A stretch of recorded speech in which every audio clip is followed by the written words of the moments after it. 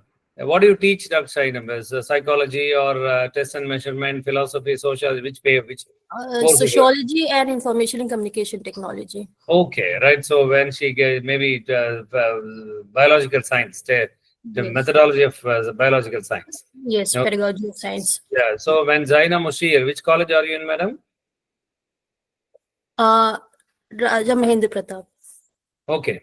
So when she gets into the classroom of the B.Ed program, and she is there handling a session related to Bloom's taxonomy, right, lesson planning, and methods of teaching science, practicals, this and that. Okay. And you see, maybe after this program, she starts introducing a new learning culture. How it can happen? I'll give a small example. Maybe madam goes right, to the class and tells all the students, right, Zainab Mushir madam says that, see, boys and girls, please understand, you see, hereafter, I will do some innovations here in the teaching learning process. So I'll go ahead with my chalk and talk. I'll explain things within my limits inside the classroom. But at the end of every class, I will give you 2 interesting websites where you can get very, very enriched learning materials, multimedia content, video content with animation, graphics, and all. You will get better explained, the concepts better explained in the videos, in the content available. Okay. You see, day 1, she gives 2 good websites, and day 2, 2 good websites. See, every day she has to see at least 20 websites to identify 2 good websites, relevant websites for her students. Without that, it's not going to work out. Okay. See, that is why now UNESCO says how much of time a teacher spends outside the classroom for the students is more important than how much of the time spent inside the class. This is UNESCO's observation. It is not how much of time you spend with the students inside the class that matters. How much of time you will spend for the students outside the class, that is important. Okay. So she will have to spend at least 1 hour to see 20 video platforms related to some concept in zoology teaching. Okay. So she goes there and gives every day 2 websites. Maybe in the first 1 or 2, 3 days, nothing will happen. And by the 8th day, 9th day, 10th day, madam will come to know that the students have started going to the website she gives. Because the students who had never came and talked to her, they will come and talk to her. And they will come and tell her, Madam Zainab, madam, please, you gave one website yesterday, no, madam, that's a very beautiful site, madam, that was very useful to me. They will come and tell you. Somebody will come and, Madam Zainab, madam, you gave one website, no, madam, there you mentioned about one video, madam, but I saw another video also that is more interesting, you see. Okay. And they will come and say, Madam Mushir, madam, please, yesterday you gave one website, no, madam, that link is not opening, madam, kindly check. It is not open. Like that, you know, they will come and talk. Okay. And slowly, the others also start to go for the website she gives. It will go for about 30 days, 35 days, 40 days, 45 days. Every day, with two good websites Zainab gives. Okay. And the 46th day, even if she wants to purposefully avoid giving websites and get out of the class, it will not happen. The moment she is about to leave the class without writing websites on the board, people raise their hand and say, Madam, today's website, please.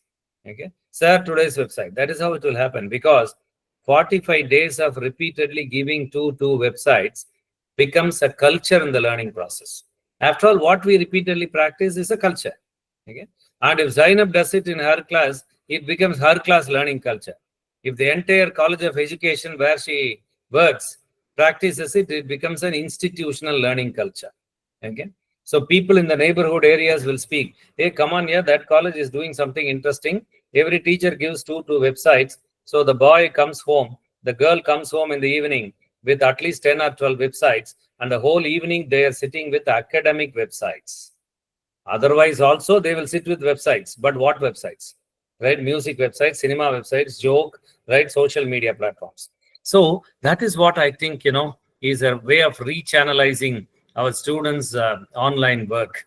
Okay. And if Zainab has to give two websites every day, she has to identify a lot of resources.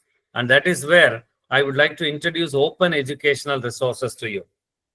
Okay. Because other resources, you know, they are, paid resources. It involves some payments. But open resources are those digital electronic resources. They don't have any charges attached with them. They are free of cost. And a very simple definition of open educational resources is those electronic digital resources which come to you for free.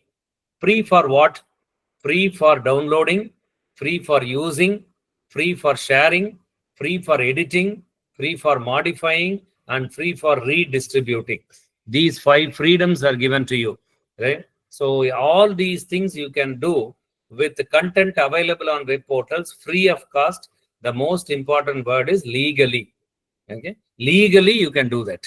Nobody will question, hey, this is our content, how can you make use of like that? For instance, let us say Sadiq Ali is there. What do you teach? Or Parvan Singh, Kamla Tiwari, anyone please? What do you teach? Anyone please? Just an example I want to give. Anup Kumar ji, are you there? Sir, I teach economics. Subrat Kumar, you teach. Subrat, well, just take an example. Subrat Kumar ji teaches economics.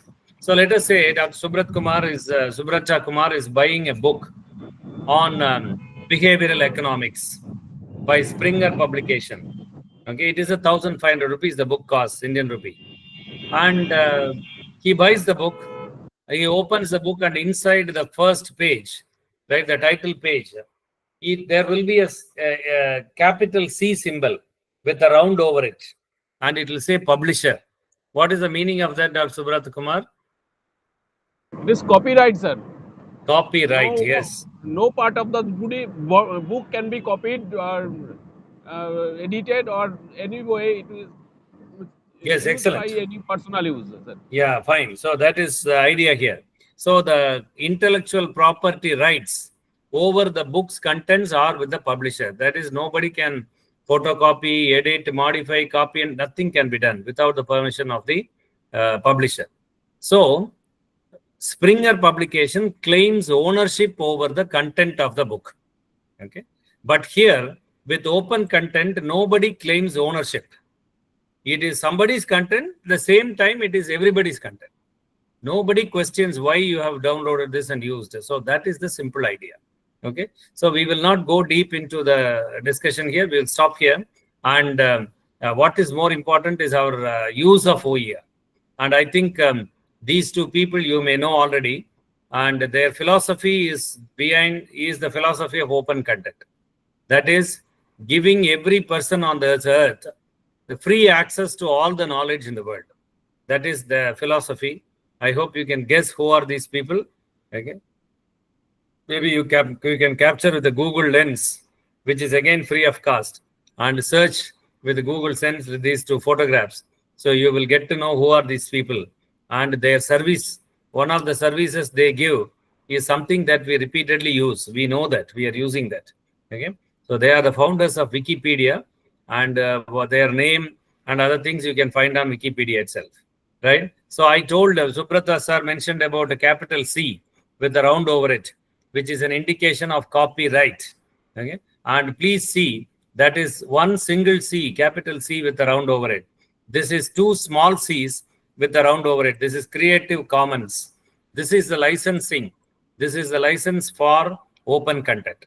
So wherever you see this symbol CC, you can be sure that it is a free content, open content.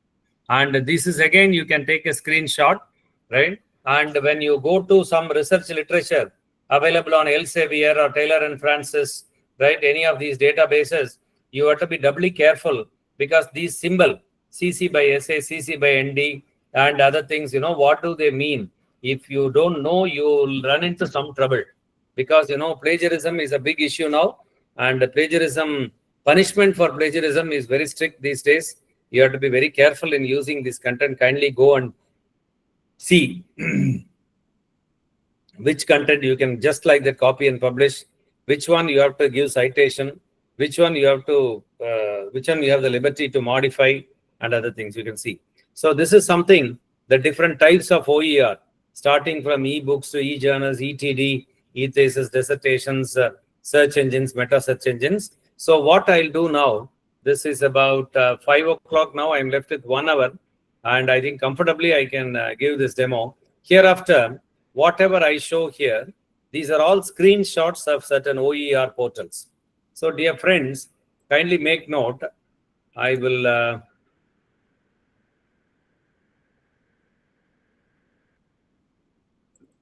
Are you seeing a PDF file on the screen? Yes? Yes, sir. Ji, sir. Ji, sir. Can anyone read what is the heading? Web resources for effective learning, teaching and evaluation. Yeah. So this list I will share with Faiza Abbasi madam or the AMU team, and they will share with you in turn. And what I will do now is the next 45 minutes, 50 minutes, I would take you for a demo of one website, one OER portal in each category. Okay, and I'll explain to you what you will find here. Then you can explore and see. And the last ones, the last 10, 13, these are all the Indian initiatives for Indian education system. I'll explain to you. And yeah, so the first one I would like to highlight here. See, don't worry about making notes and all, because you will not be in a position to write down the URLs, the exact URLs of all these websites and all. So don't worry. If possible, you can take a screenshot. Otherwise, the list will come to you. Don't worry. Okay. So the first one I would like to highlight is oercommons.org. Okay. It is one of the, in fact, I can say it is the largest, but to be on the safer side, I will say it is one of the largest public digital libraries of open educational resources. You see, the difference between OER Commons and our university portal. See, if you come to Bharathidasan University website, there will be a menu, right? E-resources. You click on it, you will go to the e-resource portal of our university. But all the content will not be open content. All the content will not be freely available to you. Some content will have an open lock symbol. Some will have a closed lock symbol.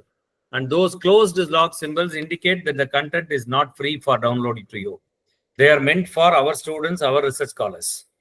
And of course, the open lock means any of you can, irrespective of the college where you're from, you can make use of. Okay. Then, but here, the difference is every resource available here is an open educational resource. And blindfolding your eyes, any one of you can download anything from here, big or small. Every content is available to you for free. You can explore it. And it has lots of resources, lesson plans, lessons, flashcards, PPTs, videos, recorded audios, maps, plenty you will get. Okay. And this is Library of Congress. And of course, this has nothing to do with the government or the political party. It is the American government's library. And I'm purposefully opening up this drop-down menu. You will understand what a digital library can contain compared with brick and mortar library. Okay, look at this: audio recordings, books and printed materials, films and videos, legislations, maps, music, newspapers, photos, prints, drawings, right? All these things. Software, e-resources, web archives, web pages, plenty you will get here. Okay, and 3D, even 3D objects. Okay, you will get all this. And I request you not to miss this, a very, very important portal. And it has a very huge collection, and it is American government. So naturally, they do a lot of updates. So maybe if you go with your subjects, like physics or chemistry or botany, zoology, economics, or some commerce, maybe you will spend more than 1 hour, 1 day to locate what content is available. Then only you can start downloading, sharing, and other things. Okay, kindly explore this. And this is Project Gutenberg. Project Gutenberg is an e-book project. In fact, I have listed more than 10 sites for e-books. And this is the first e-book project of the world. And so naturally, it has a huge collection. It is funded by Bill Gates Foundation, and they have a lot of e-books, but only text-based resources, only text, and no audio, no video, nothing like that. And you will get a lot of books like this featured every day, new books. And this is learnoutloud.com, right? And this is a beautiful platform for downloading a lot of audio books. If you go to this horizontal menu, these two menus, audio books and free stuff, they will get you a lot of audio books for free. Audio books on arts, entertainment, biography, business, education, history, language, literature, philosophy, politics, religion, science, self-development, social science, sports, and hobbies. And by the way, can anyone Just think what can be an audio book. Anybody, please? Anyone? Any one of you can unmute. Anup Kumarji, Parvan Singh, Meena Tripathi, anyone? Audio What book can is be an audio book? something that read some books. There is someone reader who can read the books. Exactly. And yeah. Exactly. And Very recording. simple. Yeah. Yeah, very simple. A book in the form of an audio file. That's all. So you need not read a book. You can listen to a book. You need not read a story. You can listen to a story. And audiobook technology is not a big technology, I will say. There is no rocket launching technology involved in it. But it comes with a lot of interactive features. For instance, let me say, may I know what subject you handle, Dr. Meena Tripathi? Or Parvan Singh? Sir, machine learning. Machine learning. Oh, great. You're a computer science teacher. Yes, sir. In Yes, fact, sir. you can speak more technologies than me. So let us see. Dr. Parvan Singh is downloading a good book on machine learning and the algorithms, the way in which it is happening, the deep learning principles, this and that. The book is by an American author. So Dr. Parvan Singh has a feeling, sir, if I download this book and share with my students, what way that will benefit our boys and girls? Because, they're all Hindi medium students. They come from agricultural families. They're all first generation learners. They may not understand that American English. So how is it that this book is a useful learning resource for my students? So Parvan Singh may have a feeling. But please understand one thing. But when a book starts playing and the students will have an option, okay? Either while while it starts playing, it will show American, British, and Indian. So if the student chooses Indian, that American authored book will be read out in an Indian voice, Indian accent. And there will be male, female mixed. And if Parvan Singh chooses mixed, of course, he will not get a duet song there. Okay.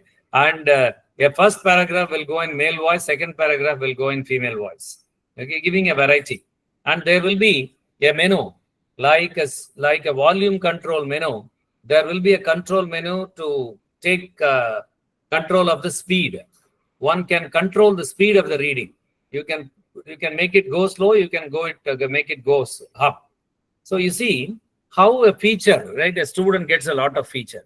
For instance, right now it is 4:11 now, right? 5:11 now. Maybe the speed of my presentation will go up a little later because I have to complete a lot of discussion. Then, the speed of my speech is not in your control. You see, it is a teacher-centered model. But in a simple ebook technology, how it becomes learner-centric, right? That is what you should understand. Okay, it comes with a lot of literature, a lot of features. And the next one is bloggeries. Before introducing bloggeries, I should tell you something about academic blogs. I don't know how many of you have a blog for yourself, but I would like to tell you one thing. Every one of you can have a blog for yourself free of cost. Blog is a personal website for you.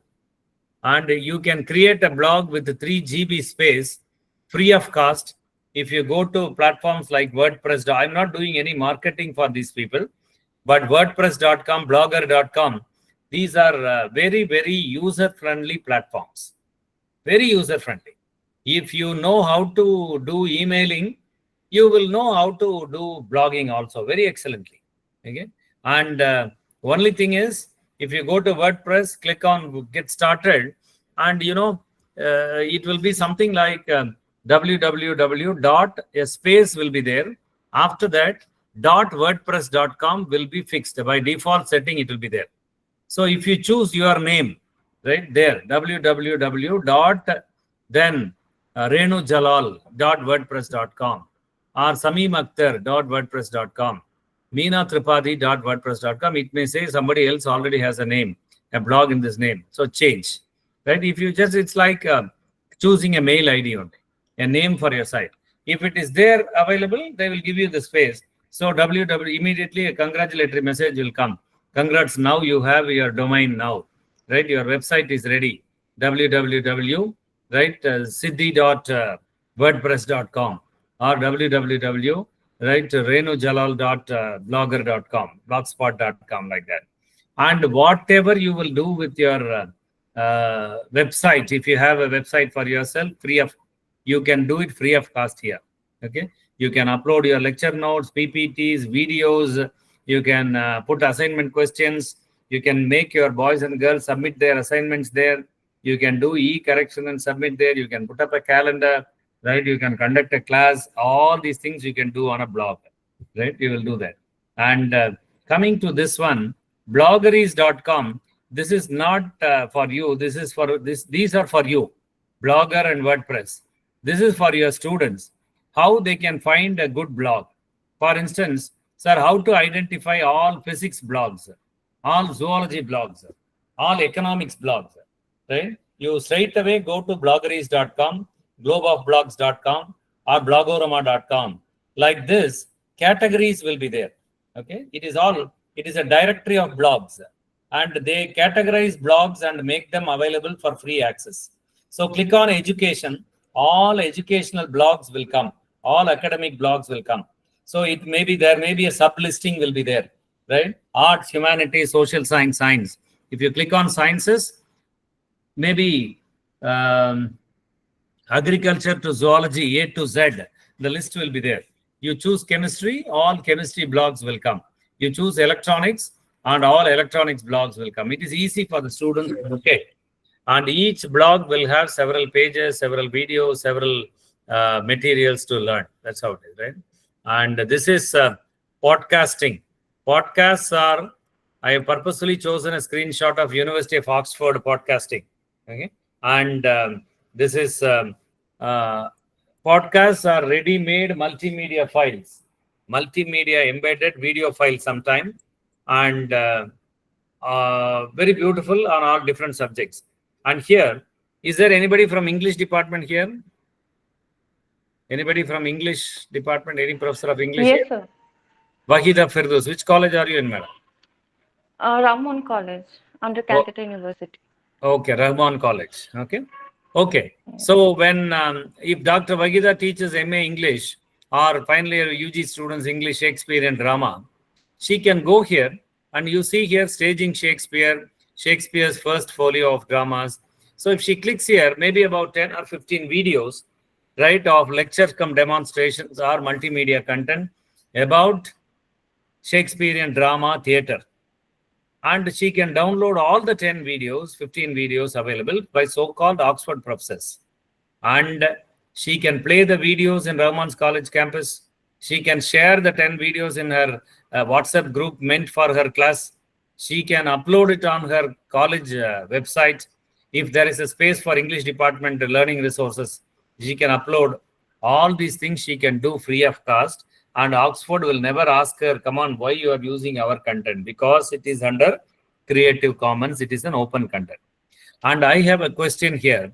See, when Dr. Wahida can give that Oxford learning experience to her students in Rahman College, Kolkata, right? What prevents her from doing this? Especially when this Oxford learning experience comes free of cost. She is not spending any money. The students are not spending any money. The college is not spending any money. The parents of the kids are not spending any money. See, I am not saying that Wahida cannot give that Oxford lecture. That high quality learning Wahida cannot produce, cannot offer. I am not saying that. Okay, but you know, her content is available all the time. But why not she give that world-class learning experience to her students? Right, especially when it is free of, it is not a question to Wahida madam, it is for everyone. So such world-class learning from the top universities of the world can be given to your students free of cost here, provided you start making use of the open contents available here. I'll explain to you the other institutions also. Look at this wiki books. Look at this open books for an open world. The book is the world is an open world. So why books should be kept closed, right? So that is the idea. You have plenty of books with wiki content. Wiki content is editable content. The latest addition, deletions, updates. right? Computing, engineering, humanities, languages, mathematics, science, social science, plenty of contents, right? You can explore this and get a lot of books for free, right? And this is Khan Academy. Khan Academy is, I don't know how many of you know, but if you have school-going children, say especially CBSE children, they know Khan Academy, I know, because most of the CBSE textbooks, they connect either Khan Academy or Diksha platform for video lessons related to the subjects. For instance, if there is a lesson on photosynthesis on botany or chemical bonding in chemistry, at the end of the lesson, there will be a QR code. If the student scans that QR code, it will take him or her to either Diksha platform or Khan Academy platform, where there will be a beautiful video with multimedia showing how photosynthesis happens, how chemical bonding happens. Okay. So in the textbook, the student will read and understand photosynthesis. But in the video, the student will experience photosynthesis. The student will experience chemical bonding. I hope you understand what difference I'm making. It is not reading and understanding. It is experiencing. Okay. You can read a little bit experiential learning.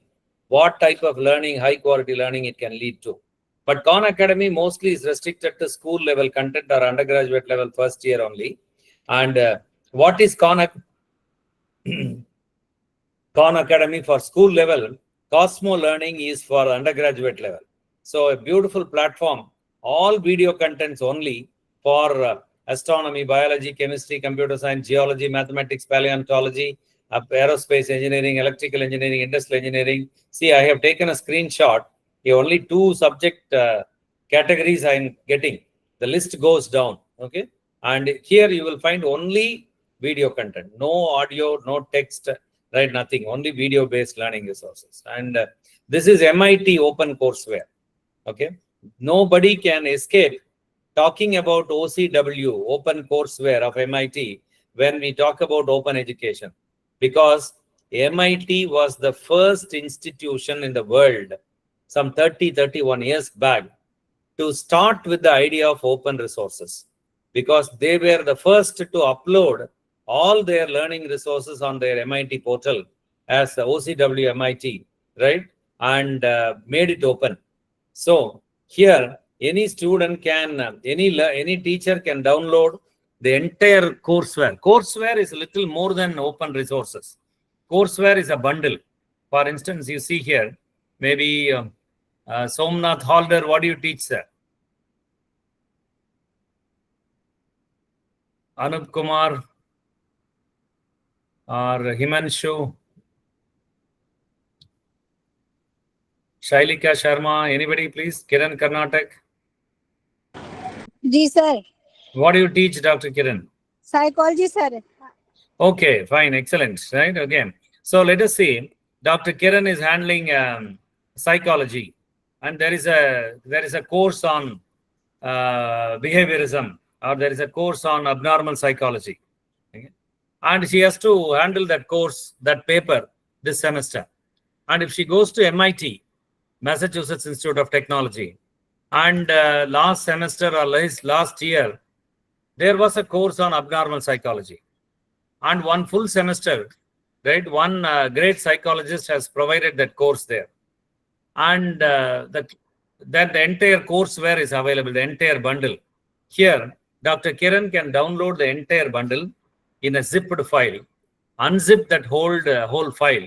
And what she will get here in the bundle is syllabus, lecture notes, PPTs of all the classes, recorded videos of all the 40 or 50 sessions, quiz questions, assignment questions, and the term and question paper. The entire bundle she can download. And the entire semester, she can handle abnormal psychology course with the help of these resources. So in her class, the students get an MIT learning experience. Where do you teach, Dr. Kiran? Sir, Uttarakhand, MBPG College, Haldwani, Nainital.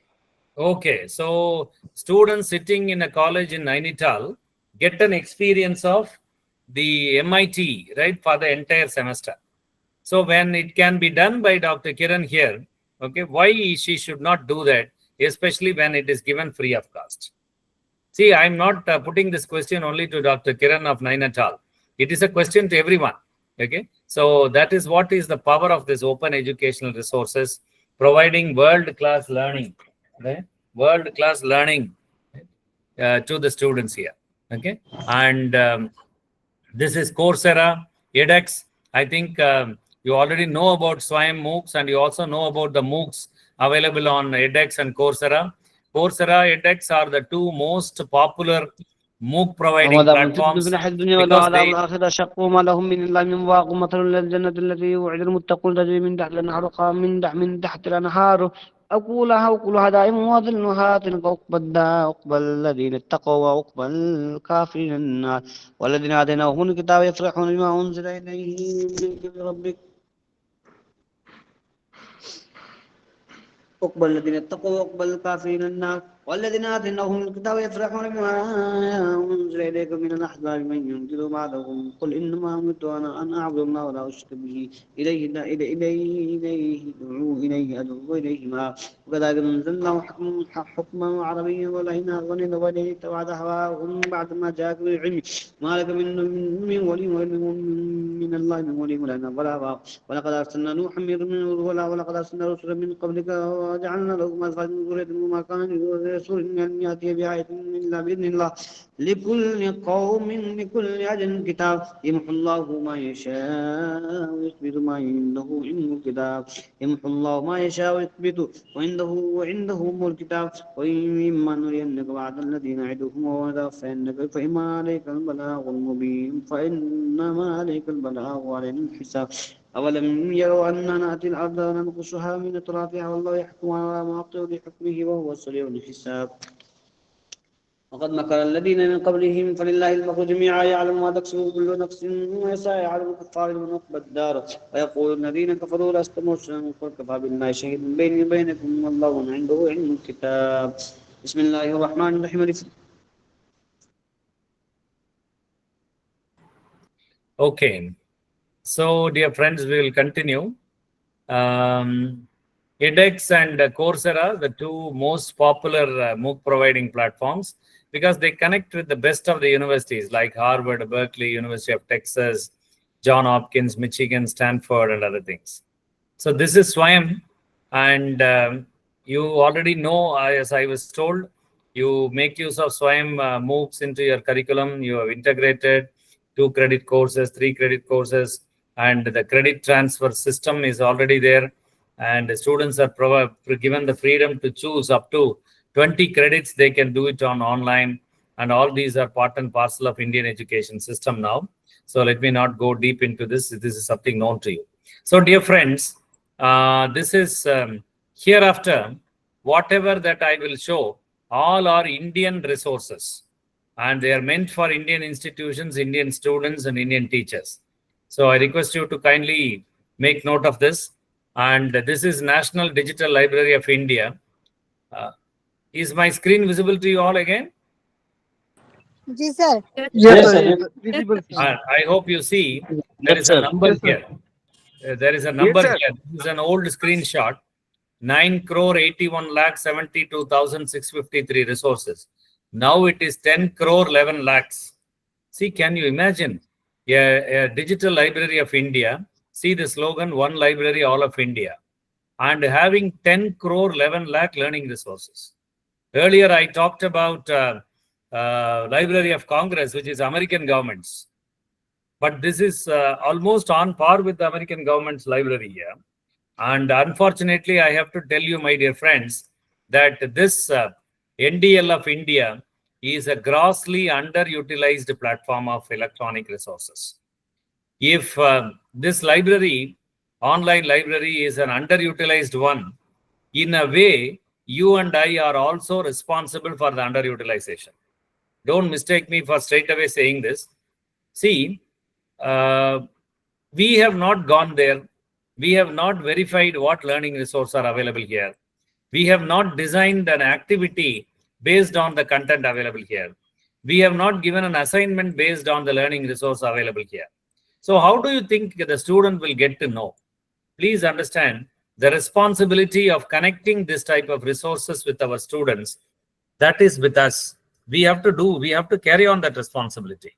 Look at the learning resources, CBSE examination, JEE, NEET, JAM, GATE, UGC NET, law, management, literature, humanities, science, engineering, school, scholarly publications, journals, conferences, plenty, right? Okay. And all this available for free to Indian students. I request you kindly share with your students, let them explore and learn and get the benefit of this. And look at this. This is Ministry of Education's One India, One Digital platform, Sakshat. Okay, Sakshat. Look at this. Look at this summer internship program, robotics competition, ideas, resource development, farm setup, lab setup. They give plenty of funds for the students for small projects, 20,000 rupees, 30,000, 40,000. See, it may not be a big money for you and I, but for students, a small project money they get, they do a lot of internship, they get exposed to a lot of ideas in entrepreneurship, skill development, plenty other things you will get. Look at this, school level, undergraduate level, postgraduate level, plenty. And this is NCERT, e-Pathshala. They have electronic Pathshala. And, students, teachers, educators, even parents can have a login here. And look at the e-resources, audios, videos, interactives, images, maps. All these are available for free. And you are not a school teacher. You teach PG, post-graduation. Then you have e-PG Pathshala. It was e-Pathshala for school students. And for if you are a postgraduate teacher, you have e-PG Pathshala for the postgraduate level. And you will have all MA, MSc, MCom, MBA, MCom, right, ME content here. If you click on MBA, or if you click on MCom, or if you click on MA Economics, you will get all the courses of economics, introduction to economics, in cognitive economics, behavioral economics, agricultural economics, like that. The papers, the courses names will be listed. You click on agricultural economics, and the entire 5-unit syllabus will be there, and all the contents will be available in 4-quadrant model. One quadrant you will find text-based learning resources. Another one you will get the same text-based learning resource will be available as a video, and web-based learning resources, self-check activities, plenty you will get. Okay. And the next one is Consortium for Educational Communication.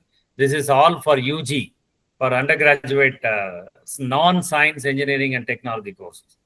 For science, engineering and technology, there's a different portal. This is non-science, engineering, technology. You will get on, right, Consortium for Educational Communication. And this is NPTEL. This is all for engineering, science and technology. And look at the number. In a single semester, somewhere 25 lakh enrollments have happened. So that means 25 lakh students in a semester go for online learning on NPTEL. And the interesting fact about NPTEL courses is many of the foreign students take the courses here in NPTEL. So it is not Indian students going to foreign universities classes on edX and Coursera. Here, foreign university students take courses here on NPTEL. And this is Talk to a Teacher. This is one of the portals of IIT Mumbai, IIT Bombay. Okay? And look at this, courses on view. Comprises of courses taught by IIT Bombay faculty that have been recorded live in the classroom. So, live recording of an IIT session, okay, is available to any other engineering college student here. So, maybe we have Dr. Shiba Persis. Are you there, ma'am? Shiba? Yes, sir. Yeah, Yes, so sir. she teaches electronics and electrical engineering. So, when she can provide that IIT EEE lab live recorded and made available to the students, what is wrong in sharing this resource with them? Why not we facilitate that IIT learning to our students whatsoever is the campus that we are placed? See, I'm not telling that Shiba cannot give that high quality lecture or what is this? It is not like that. There is no comparison between IIT teaching and your teaching. Sometimes you may teach better than that. That's different. But the world-class learning opportunities made available to an IIT student on its campus, it is made available in a virtual platform for any other engineering student. So why not we get the potential of this platform? That is the idea. And look at this is FOSSEE, POSI is for free and open source software for engineering education. Hundreds of software for teaching and learning of engineering, science, technology, freely available for access, download, and use.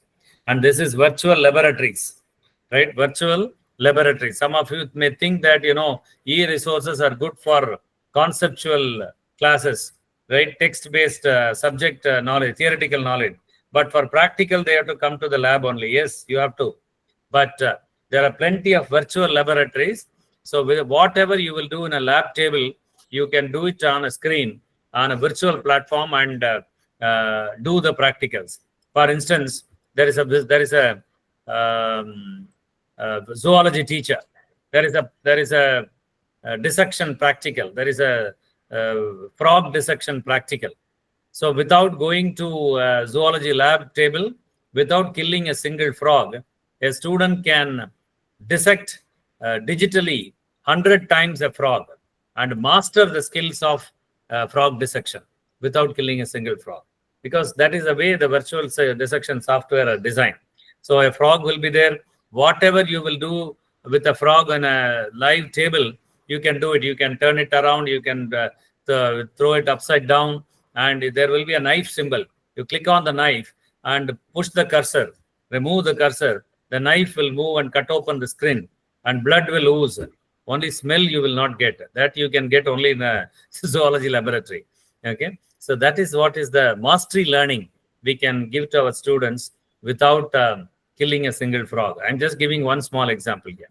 And this is Swayam Prabha. Swayam Prabha is a bouquet of DTH channels. 24/7 video lessons are given, discussions, demonstrations, multimedia content is being shown, right? 24/7, and all students can access and the video contents, promoting visual learning. Okay, and this is Vidya Mitra. Vidya Mitra is an integrated e-content portal, and it's a gateway to all e-contents available in India. See, I have shown you from here, right? From Swayam onwards, EPG Patsalas, Consortium for Educational Communication, Virtual Labs, Swayam Prabha and all the contents available in all these places, you can have access to it in a single place. That is Vidya Mitra. That is Vidya Mitra. So, sir, straight away you could have shown this and gone. Right? Why you have wasted so much of time? Some of you may think, but you should understand the initiatives taken. That is why I was telling about all this. Vidya Mitra is an integrated e-content portal. You can have access to all the e-contents available in India here in a single place. And this is UGCeresources.in. Okay, UGC.in. As the chairman UGC, the Honorable Chairman UGC often says, this is going to be the largest e-resource portal for arts and science colleges. So they're adding a lot of e-resources in the form of audios, videos, interactives, maps, right, GIF, content, even PDFs, right? They add. So you can access all this. And this is the last initiative after NEP came. This is NEAT, NEAT, not NWT. This is National Educational Alliance for Technology, right? See, after NEP 2020, this has been introduced. You see, ultimate objective is personalized learning using the best educational technology from the industry. Okay. So what is the term industry referred to here? The industry refers to Google, IBM, Novell, TCS, Cognizant Technology Solutions, Intel, and such big IT giants. And all of them are joining hands with the government through AICTE for giving, for collaborating with institutions, right, for providing personalized learning, giving the best of their contents. So down the line, another 2 years, 3 years, all of us will work with Google team, all of us will work with Novell team, IBM team, Intel team. That is how it is going to be, right? So that is why I told you there is no way that any teacher can escape from, right, technology integration. Right? That is the point. See, dear friends, I stop the Indian initiatives here, and I thought this is 2025 now. This is 5:40 now. So maybe another 10 minutes I will take, and we'll have a couple of questions and another thing. See, 2025 February, when I deliver a session on technology, we cannot escape talking about AI. So I thought I would give you just 4 AI platforms. Each one reflects one category, one genre of AI platforms. One is for lesson planning. Eduaid.ai is a very good platform. .ai is always the extension most of the time for AI platforms. This is a very beautiful platform for lesson planning. Okay. So if you go to this portal, you can choose. There will be a text box where you enter chemistry. What is the subject, right? What is the discipline? You enter chemistry. And there will be a text box where you copy and paste one unit of a syllabus. So maybe there is an inorganic chemistry course. And unit 1, you copy the entire, if you have it in Word file or PDF file, the syllabus, you copy the entire syllabus unit 1 and paste it in the text box and give the prompt, right? It is called prompt here. Artificial intelligence, it is a prompt. Generator, right? Lesson plans. So you will find 2-3 models of lesson plans generated, and any one with which you are comfortable, you can follow, and fruitful learning will be happening for your students with the help of that. Okay. So next, that is one I would like to show you. And the other one, maybe 1 or 2, because time is there, I will, Parvan Singh, can you help me, right? Yes, sir. Yes, sir.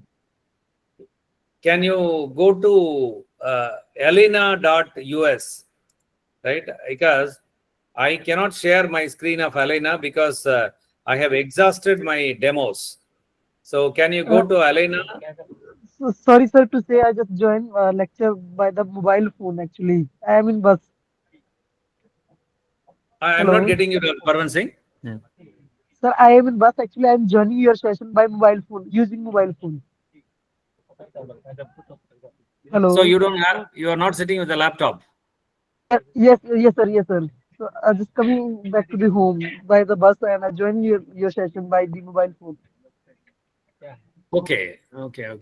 So any other person who can share your screen for a demo?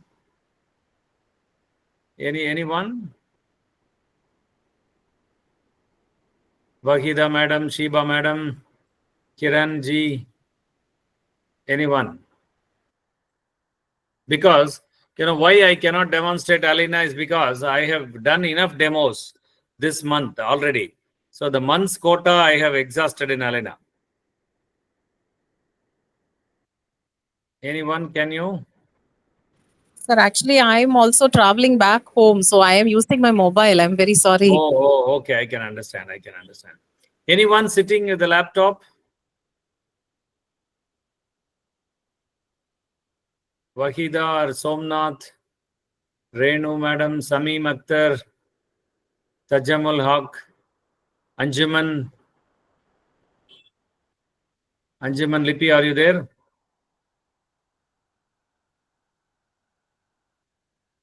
Anyone else? Or Zaidi, are you there with IMU? Anybody of the technical team at MMTTC AMU?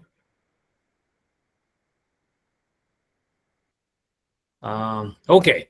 So what we'll do is, so if you go to a platform like Elena, I request all of you, in my experience of working with AI platforms for quite some time, this is the best possible platform because you will get such a lot of resources generated with regard to any subject you give.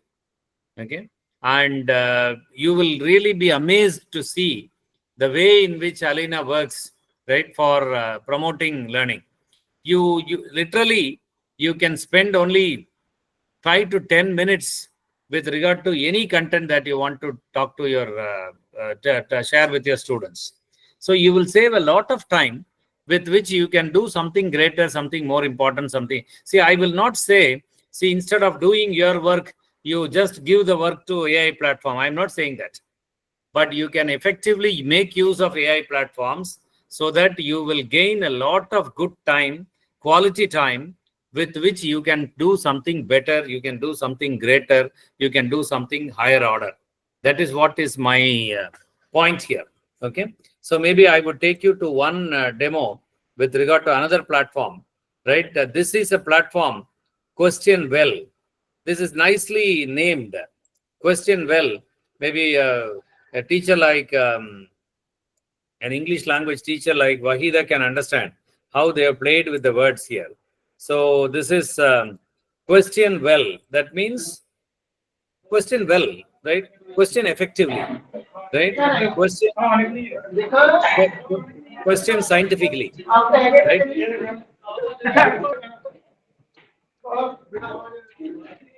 Parvan Singh ji, can you mute your mic?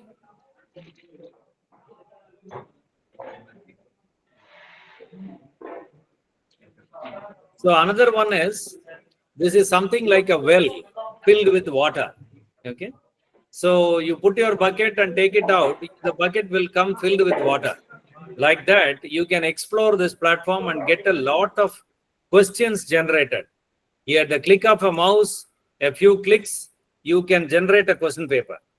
So some of you have a feeling, yes, sir, now only you have talked something useful for us, right? Okay. Are you seeing my screen? Anyone, please? Are you seeing my screen of Question Well? Yes, sir. Yes, sir. Question well, we have to Okay, see. right. Yes, sir. Okay, see here how it says AI to amplify educator superpowers. So it exports standards aligned readings questions and try it now for free forever. So they say it is free forever, free for your lifetime, free for your students' lifetime. So I have already logged in with my Google account. So it straight away goes to this screen. Otherwise, it will ask you to enter with log in with Google or Facebook or Microsoft account. So you can choose Google account to get in here. Are you seeing some default settings here? How many questions here? Some default settings? 10 questions are there, sir. 10 questions. What type of questions? Multiple choice. Multiple choice. Multiple choice. Yeah. Yes. Can anyone give me any? You can do that. Some theme, some concept in some subject. Can you give me? So we'll ask generate questions. Can anyone give me some concept? Anyone, please. Sir, linear regression. I'm not getting you, Pavanji. Linear regression, sir. Linear regression. Okay, great. So linear regression. You want the questions to be in English language? Yes. What level? Can it be graduate level? Can it be college level? College Yes? level, sir. College level. And the questions can be based on file or text or website or video, anything. And this is the most important part of this platform. The questions are aligned to learning outcomes and standards. You know, we talk about K levels in Bloom's taxonomy, right? K1, K2, right? That way, they're all linked with that. So I'm clicking generate questions. See, my dear friends, I'm not showing anything from my PPT. This is happening right in front of you. This is I'm sharing the screen, and right in front of you, the generation of questions is happening. It will take 1 or 2 minutes, right? Because questions have to be generated, learning resources have to be generated, they have to be mapped to learning outcomes, okay? And the key has to be given, and so that's why it is taking maybe 1 minute or so. But it will take 1/50th of a time you will take for setting a question paper of this high order. The excellent question paper you will get, and some of the important aspects of Question Well platform I will tell you when the questions come on the screen.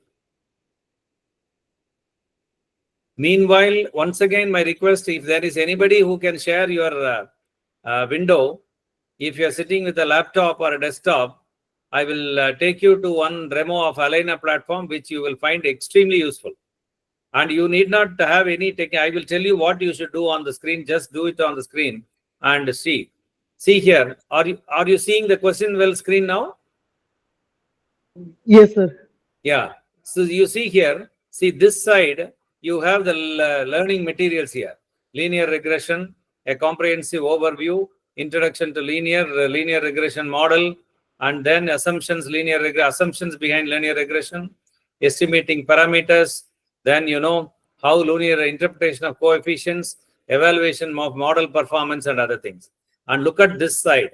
You have 10 questions and look at the learning outcomes. Okay. Recognize examples of simple and multiple linear regression and explain the assumption necessary for. And what is more important about this platform is you can edit the questions and you can edit the distractors, the answer, anything, because you know your subject better and you know your students better. Other platforms will not allow you to do that. So this is the advantage of it. So you see, what is the general form of a simple linear regression model? Which of the following scenarios best illustrates the concept of multiple linear regression? Which of the following is not a key assumption of linear regression? Right? Can Pavan Singh see the type of questions? Right? Yes, sir. Yeah. And you want to now select all the questions. If you want to have only one question, click here. Only 2 questions, click the second one. All the 10 are okay for you, select all. And if you want to construct a question paper, in no time, you can construct a question paper, give option export questions. And you can just like that convert it into a Microsoft Word, or you can convert it into a Google. If it is going to be a paper and pencil test, you can take a printout and give. If it is going to be an online test, Google Forms, yes. Then Kahoot quizzes. You want to teach using Google PPT slides. You can convert this into Google Slides. So each question will come in a slide and it will become a 10 slide PowerPoint show. Right? You go Microsoft Forms, Canvas, right? Gymkit, Socrative, any platform you can convert. Unimaginably great platform. And you will find the quality of the questions also of a very great order and very effective MCQs you will see on that platform, right? Question well. So anybody now, can you share your screen? Alina, we will see. Quickly, we can. Yeah, Yes, sir, may I know who it is? So I'll do one thing. I'll stop screening my, right? You can screen yours. You can share your screen, sir.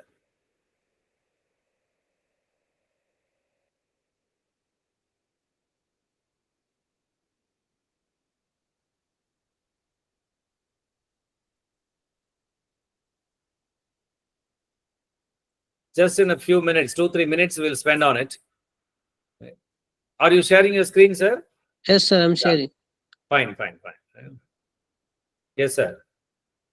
So just give on a parallel window alina.us, sir. ALAYNA. Go to your browser. ALINA, Alina. Alina. ALAYNA. Alina.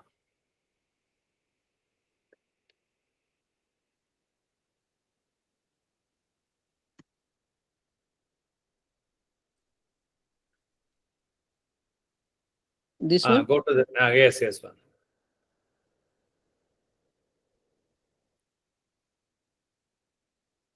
Of course, are you all seeing his screen? Yes, sir. Yes, sir. Yes, good. Sir, just click on Get Started, sir. Get Started. See, you can do it on your. Why purposefully I am asking someone to do it? You can all do it, right? Okay. Yes. Click on Get Started. They are asking to create an account. Yeah, get started, sir. Click on that and enter with Google.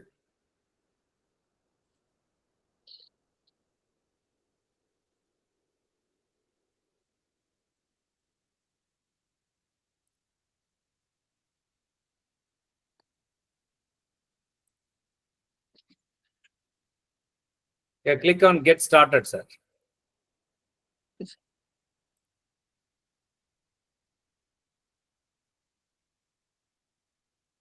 Can you click on that blue button, Get Started? Get started. Yeah, in the middle, Get Started, that blue button is there, sir. They are asking about the first name, last name. Yeah, you give. It is not there on the screen. It is not happening on the screen. Yes. Just move to that window, sir. Just click on that window. This window. No, Get that started. window where you are entering your name and all. Okay. This window.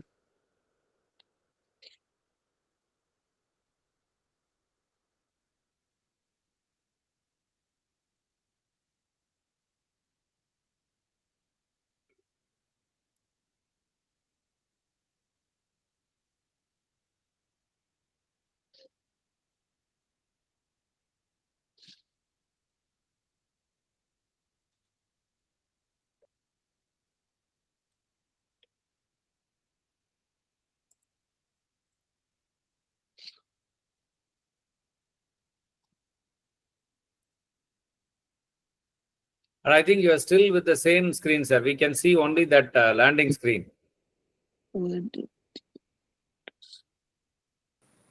Sir, in mobile also there is a screen sharing option. Can I try sharing that? Yes. Yeah, you can. Yeah, if, whatever is available on a laptop, it is a little cumbersome to work in a mobile platform. That is why you can do that. Yeah, I'll try. Sir. Yeah. Yes. Is it visible, sir? No. Right. So maybe let Dr. Sheba share her screen. Okay. Yeah. Sir, I have shared. Is it visible? Yeah, it is visible, madam. So go to alina.us. I already went inside with. Yeah. Good. Google. Right.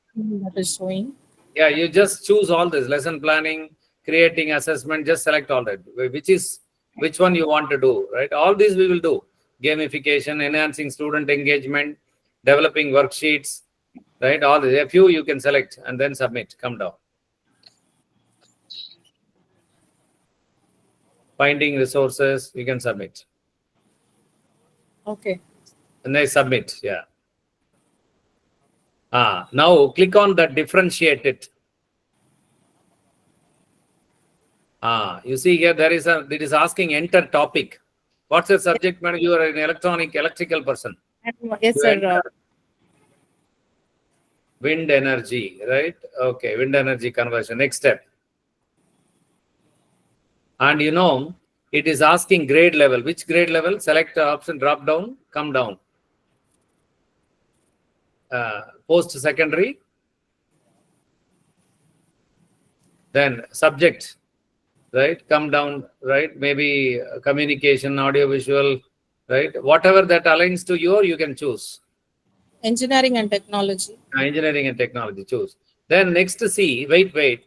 It is asking, would you like to differentiate your instructional material for diverse learning?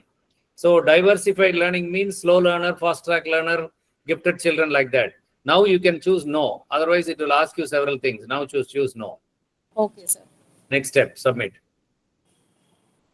Submit, madam. And you see, dear friends, you can all see Madam Sheba's screen now. Can anyone confirm that? Yes. Sir. Yeah. Yes, sir. Yes, sir. Here, now there is a lot of contents here. What is the one selected? Level reading passages. See here, wind energy has emerged as a crucial player in the global transition. There is a content here. See, fundamentals of wind energy. Come down, madam. Read. Can just see, right? Components of wind energy conversion system. Plenty rotor blades, this and that, tower, right? The types of wind turbines. Many things, right? Go up, madam. Go up, right? And then click on the next menu, summary. Yeah. And you see here the summary of the whole passage, right? And next one, madam. After summary, you will see, main idea and themes. Click on that. You see? So the main idea and themes of this whole discussion is here. Okay. And next one, madam. Next one is discussion questions, right? See what type of questions you can give for your class discussion, okay, with the students. Next one, right? Lesson hooks, right? You see here, it's called lesson hooks. You are giving an imaginary situation for the students to reflect. It's called a reflective level of teaching, right? Okay. So lesson hooks are there. Then you give the next option, word bank, vocabulary. So the technical vocabulary related to that wind energy conservation, wind energy system. Okay. So that's how the technical vocabulary. Next slide. Next one, flashcards. So whatever flashcards you want to create for your teaching, each one is a separate flashcard. You can copy and paste in a PowerPoint slide or create a flashcard. Then go to glossary. Glossary, wind energy, rotor blades, then something like, I don't know, nacelle, gearbox, generator, control system, the technical vocabulary meaning. Next slide. Next one. Then games. What type of games you can generate, right? Wind turbine component match, wind energy jeopardy. There are some games here, right? How you can generate that. Next one, MCQs, right? You have MCQs, right? Look at the answer highlighted in green color. And next one, fill in the blanks type, right? Fill in the blanks, right? Okay, what fill in the blank question? Then true or false questions, right? Next one, short answer questions, right? Okay, next one. Deep thinking questions. To promote deep thinking among your students, what type of questions you can give, right? Higher order questions, right? Next one, matching questions, right? Okay. Then how to match, right? Okay. And taxonomy scaffolding, right? Okay. Taxonomy scaffolding questions, right? So remembering, understanding, applying your K-level questions, right? Okay. So this is it not amazing, right? How lots and lots of content, right? Okay, it is. And on the top you have a picture also. Is that picture wind energy, madam? Yes, sir. That is again an AI created image. AI created image for your lesson. No, I think that is why I told you. I may be wrong. And Elena, in my experience, is not even one of the best AI platform for all educational needs. Right? How do you feel, madam? Right? Very interesting and very new, sir. Okay, right. Okay, right. So that is what I would like to stop here. And you can stop your screening, ma. I would just take it on. Thank you very much. Thank you. Thank you, sir. Thank you, Yeah. sir.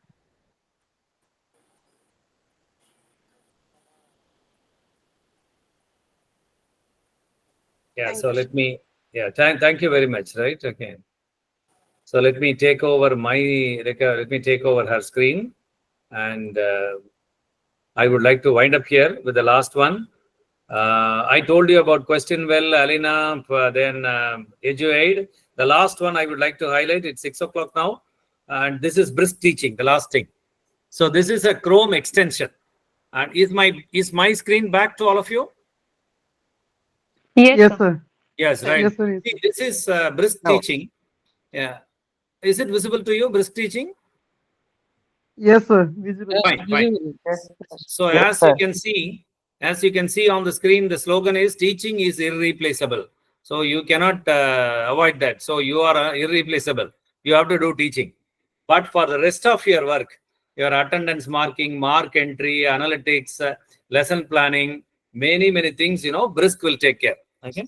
So this is one beautiful Chrome extension. You can just add a plugin to your Chrome browser. That's all.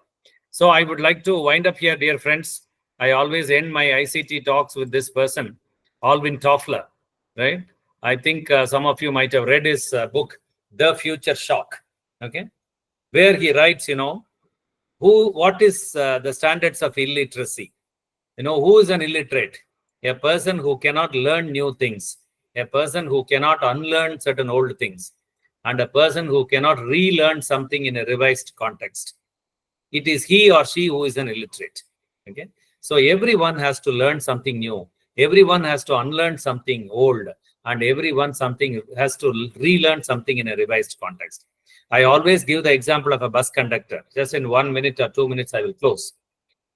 If you board a public transport system today, a government bus, the bus conductor is standing with a handheld ticketing machine, a digital ticketing machine, taking a thermal printout, right, and giving to you a printout. The very same bus conductor was earlier with colorful tickets, writing accounts with a ballpoint pen.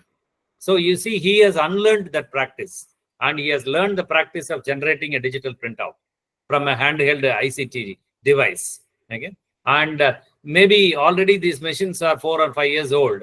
When the software malfunctions or the battery drains, the government will supply a new machine with new advanced software, and he will relearn.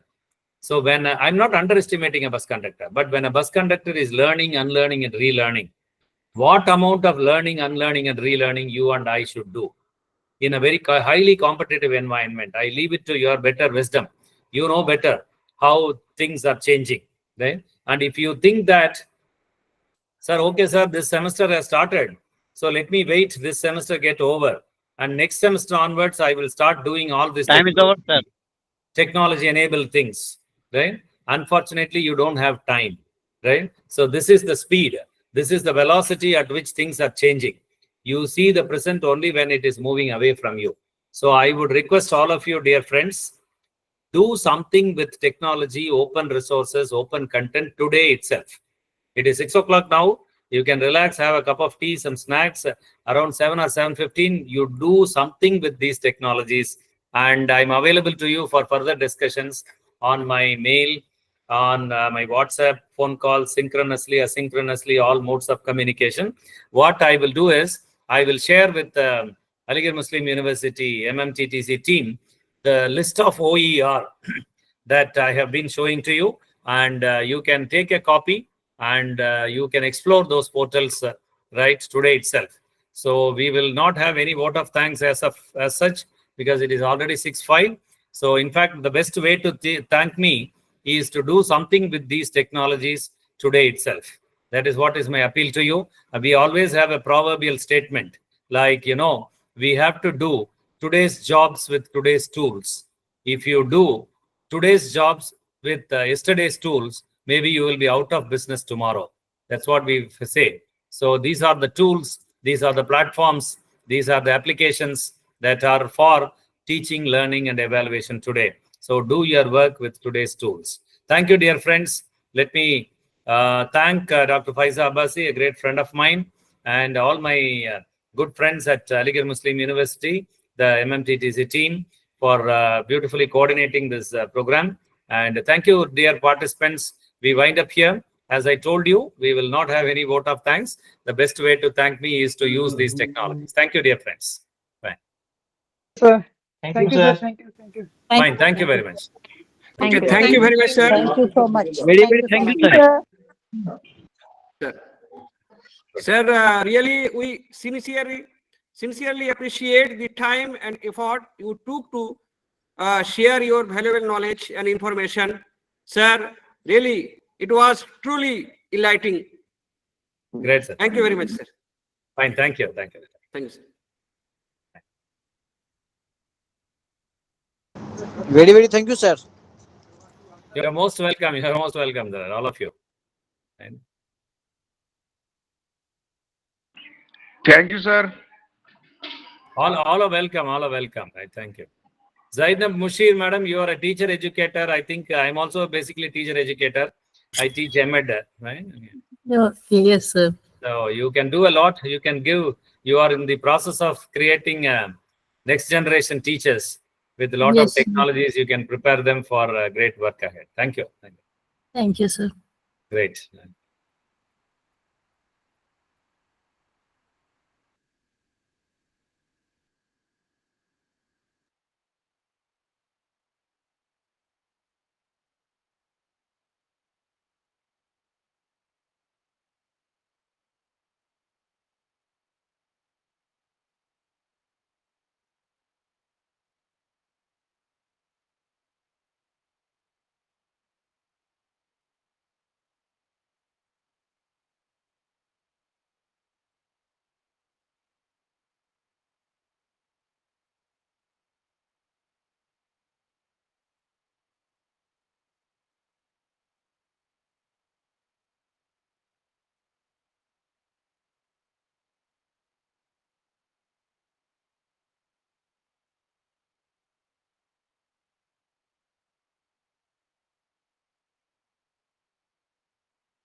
सोमवार है Yogeshwari madam, सोमवार है, निकल गया है। आज वैसे दर्शन करके जाते हैं। चल अरे मैडम, आपको भी अपने घर की चिंता हो रही सही बात है। थोड़ा बोल दो सर से, थोड़ा सी देर में पहुंच जाएंगे। नहीं कोई दिक्कत नहीं। खाना डिनर वगैरह ना ना ना, कोई वो आती है ना। अच्छा तभी तो टेंशन नहीं है मैम, आराम से।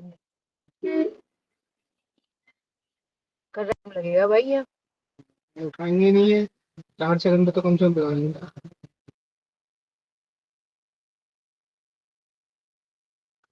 पुलिस जब पहुंचेगी, जब चौराहे जाम होना शुरू होगा ना, इधर से जाने वाली सारी गाड़ियां ब्लॉक होती जा रही है।